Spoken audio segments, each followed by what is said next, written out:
your professional life coach, and I'm here to teach you how to enjoy your life each and every day. So let's get into it. Listen, I wanted to do real quick a small little segment of mentality evolution because I have a question for you.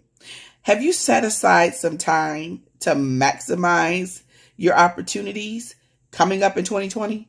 Let me explain. So I did a video earlier this week talking about we are coming into a shift. I see people that have been up coming down. Guess what?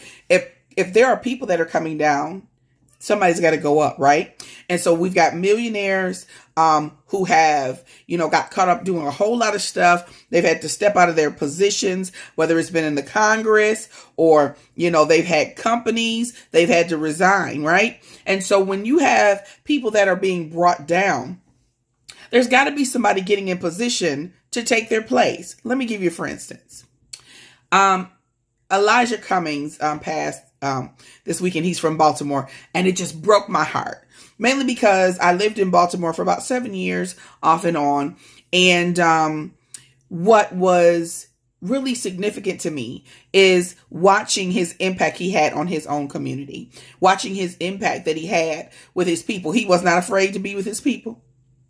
He went out there during the riots, and I was living out there during that time and, tell him, go in, go home, chill out. He was really trying to help his people. And so to see him passing, it really bothered me because I began to ask the question in my mind, who is raising up to be the next Elijah Cummings? Because listen, there is a Senate seat. I believe he was part of the Senate, but there's a governmental position that's about to come open. And who has been groomed and raised up to step in that position? We spend so much time. Let me tell you something. A lot of people, in this woke generation are really misinformed. Let me tell you something. I remember, I used to go to this church in the past. I used to like to march and all that. And remember this one particular day, they asked me, are you going to go down there and march with us to go to the, city hall? And I said, no. And they said, well, why not? I said, let me tell you something. Y'all backwards. You guys are going down to City Hall and you're yelling at a building, no justice, no peace. But the real fight is inside the building. So all your yelling at the building means nothing if you don't go inside and get in the fight. And so in my mind, in my heart, I really want to see and groom some people and say, listen, you are a prophetic generation. Prophetic does not mean that just, somebody's telling you your address and, telling you some stuff, which is word of knowledge, but that's neither here nor there.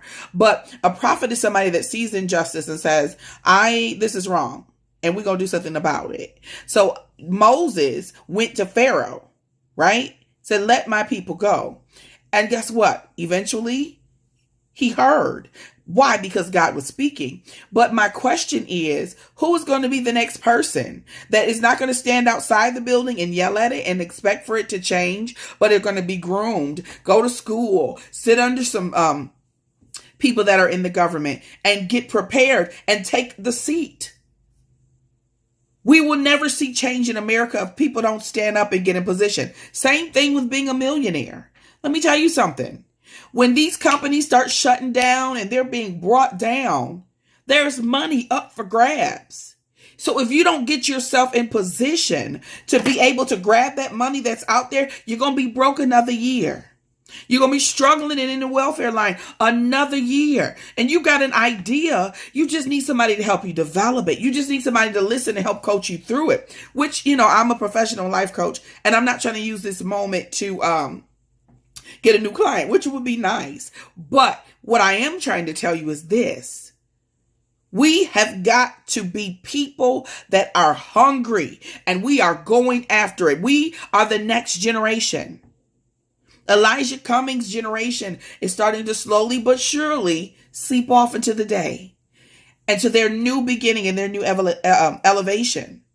But what are we doing? What have we decided to do to step into the next position? And so I want to tell you, it's good to turn up if that's what you want to do and enjoy your life. But I want you to remember one thing. Don't forget that you still have a life to live. And there are laws that are being changed, and there is money that needs to be made. And guess what? If we're not in position to receive, we will get nothing, and we will be complaining another year. And I had made up in my mind, I am not going to be broke another day in my life. I wasn't going to, be upset about all the things that need to change while I'm standing outside the building. Because let me tell you something else. And this is just a side note, for those that go and you stand down there and you're yelling at this building. Do you realize that, back in the day when they would protest, they wouldn't get arrested? Today, they realized another way to be able to get you. And how is that? While you're out there yelling and you're screaming, they're locking you up. And what does that do? Stop you from getting a job? It's, it's messing with, you get fired from your job because now you're locked up. And so you can't vote because in some states, if you get arrested and depending on what you got arrested for, you can't even vote. So y'all got to be smarter than that. Be smarter than that and start looking for new ways to be able to combat the things that are going on. And how do you kill poverty? By making something of yourself and putting yourself in position to be able to receive. The second thing you need to do is to start prioritizing yourself. Listen, enjoying life is cool, but when you're broke, there's nothing to enjoy. Being miserable is not cute. You see what I'm saying? And so I want you all to start elevating your mind, elevate your thinking, and start saying, I need to be in position, because you might be the next president. You might be the next Bill Gates. You might be the person that cures AIDS. But if you have not sat still and put yourself in position to get ready to shift when things shift, you will be left behind. And you're either going to be my employee or you're going to start your own. It just depends on where your mind is. I wouldn't mind hiring you, but it'd be better if you do something for yourself. So while you're going this weekend, and you may want to go out and chill and hang with your friends, set aside an hour or two, work on your dream. Let me say that again. Set aside an hour or two and work on your dream. All right, guys, it is Mentality Evolution. Check it out. For those of you that are interested in being coached, I again am a life coach, but I'm also a consultant. So if you would like some help and you would like to, let's do a consultation. Inbox me. We'll get together. Also, if you're on YouTube, I want you to subscribe to this channel and I want you to share it, because this is a new day and we got to act like it's a new day. Shift the paradigm, because what if you change your mind? You're going to change your whole entire life. All right, guys, I got work to do. 2020 is not going to leave me behind. Peace.